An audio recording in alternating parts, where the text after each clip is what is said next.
angústia, da minha indignação quanto à falta da frugalidade do Evangelho. Segundo o dicionário, frugalidade é a qualidade de ser econômico ou não exagero do que se propõe a fazer. Ao passar dos dias, eu tenho percebido o quanto o ser humano acaba complicando aquilo que é tão simples. E no Evangelho isso não é diferente. Muitos são aqueles que não concordam com a simplicidade do Evangelho, do que Jesus deixou para a igreja, e acabam assim adornando este mesmo Evangelho para que este venha se encaixar a públicos distintos. Pensam e acreditam que o Evangelho é uma espécie de política partidária que se adequa conforme os desejos pessoais de determinado tipo de pessoa ou determinado público.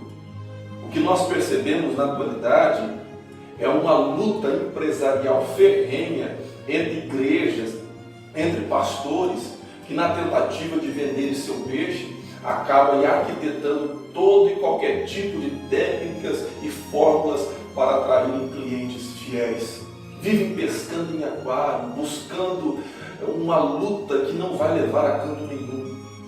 Mais do que nunca, precisamos voltar à frugalidade ou à simplicidade e o amor do Evangelho de Cristo Jesus.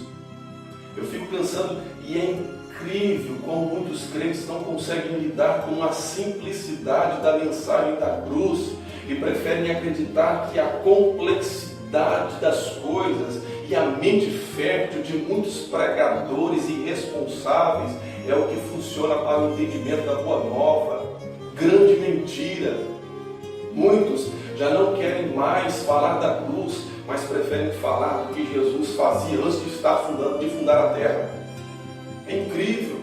Alguns não querem falar de Jesus abraçando as pessoas, mas preferem ficar aí inventando mensagens malucas que trazem aí espanto e não clareza para os ouvintes. Hoje, as pessoas saem da igreja espantadas e não esclarecidas.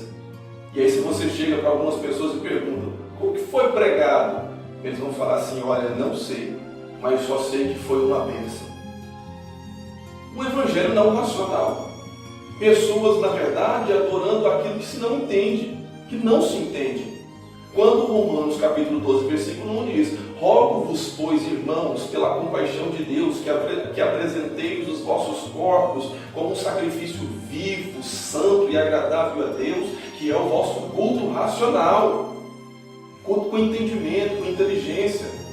Mas o que na verdade nós temos são loucos ou loucos que para alimentar a neurose criada para atrair suas presas, precisam dia após dia inventar novas aberrações doutrinárias para continuar provocando essa mesma sensação de espanto e novidade para aqueles que vão se achegando ao seio da igreja.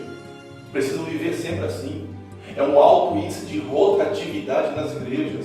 Por quê? Porque vivem criando cristãos que buscam uma igreja perfeita, que na verdade afaguem as suas próprias loucuras.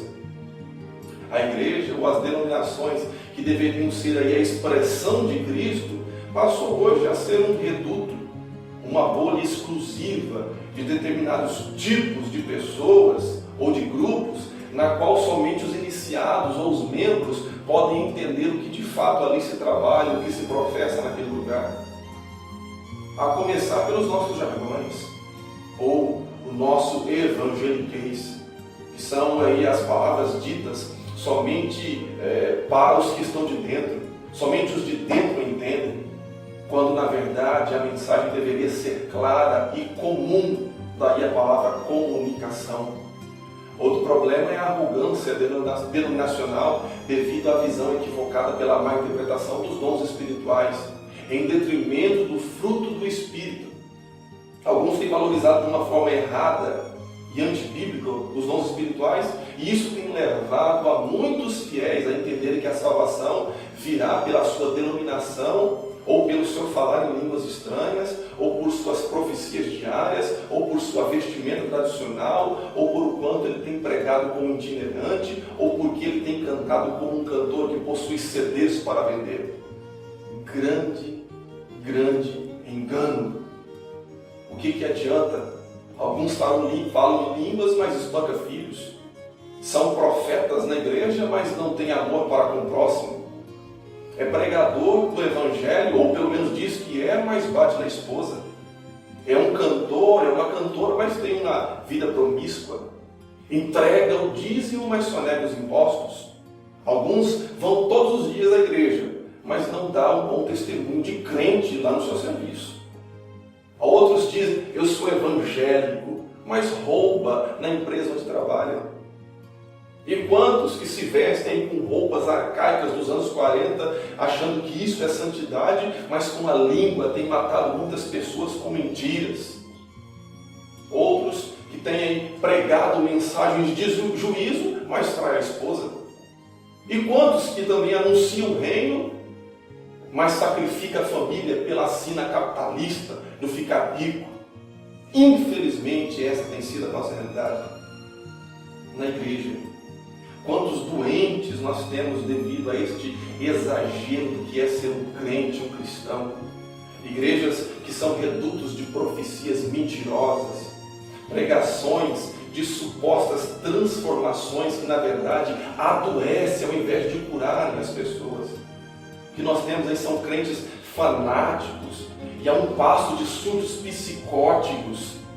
Muitos líderes loucos que a cada dia lançam sobre a vida dos fiéis maldições, transformando-os em mortos-vivos e espiritualmente destruídos.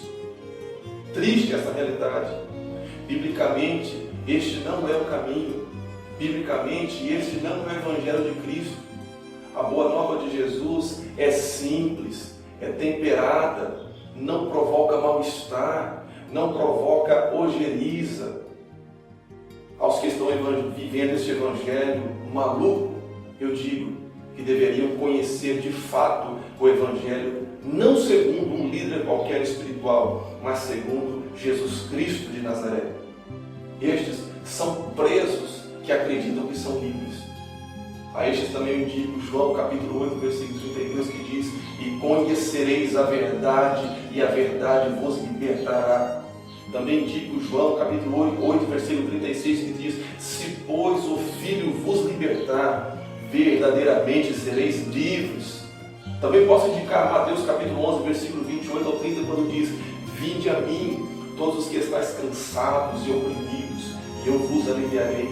Tomai sobre vós o meu jugo, e aprendei de mim, que sou manso e humilde de coração, e achareis descanso para as vossas almas, porque o meu jugo é suave, o meu fardo é leve. Simples assim. Não tem dificuldade. O Evangelho é este. E que Deus te abençoe.